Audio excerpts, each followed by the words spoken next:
Welcome to the hottest movie review on the internet today, the A-List Review. I'm your host, the Game Changer, Wes Troop, and it's time to go back to the theater, and it's time for more blood, guts, and gore. It's time for the 10th Saw film. But will this be good, or is it just another trap? My review of the 2023 horror sequel, Saw 10, coming up now.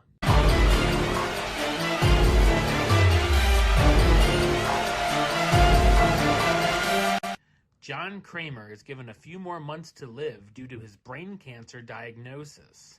He's told by someone from his cancer support meeting that he was cured from an experimental Norwegian treatment. Desperate, John contacts the doctor, Cecilia Peterson, who invites him to her clinic in Mexico. Kramer makes his way to the clinic only to find out the operation is a scam, and Cecilia and her cohorts are preying on the innocent. John decides to do what he does best and gets ready for a game night. So what did I think of Saw 10? I thought it's a bloody and brutal horror sequel. It's directed by Kevin Greutert, best known for directing films such as Saw 6, Saw 3D, and Jezebel. This entry actually takes place between the first and second films, bringing back the legacy characters, obviously, of John Kramer and his apprentice Amanda Young, and this actually did make me want to go back and rewatch those first two movies again. The Saw films are a franchise that are very hit and miss for me. While it certainly has some memorable moments, there are just as many awful ones.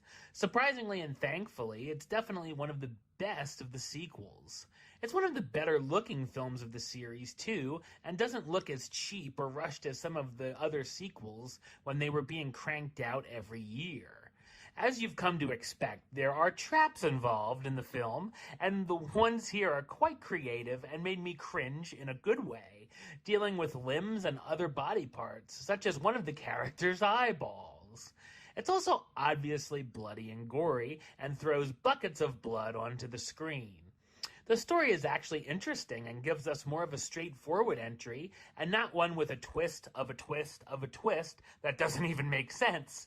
It gives more of a look into Kramer's life, and you may end up find yourself rooting for John and Amanda throughout the film, which I think is an intriguing move.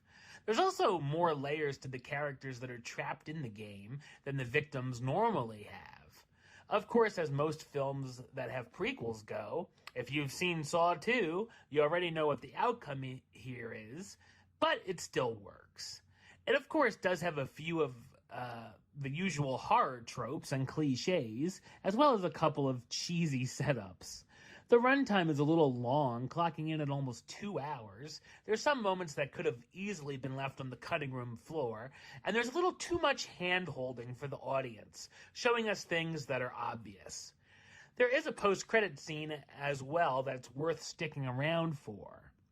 The cast stars Tobin Bell reprising his role as John Kramer / Jigsaw, the former civil engineer dying from a brain tumor who forces his targets into deadly situations. Shawnee Smith as Amanda Young, Jigsaw's apprentice who comes to help with his latest round of tests.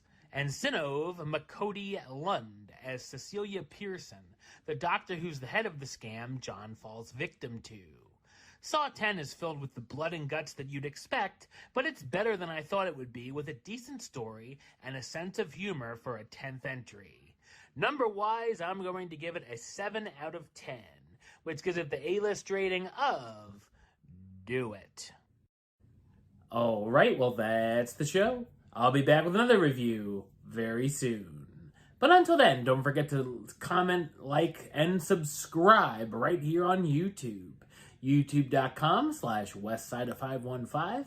Like the show on Facebook, facebook.com/WesTroopAlist.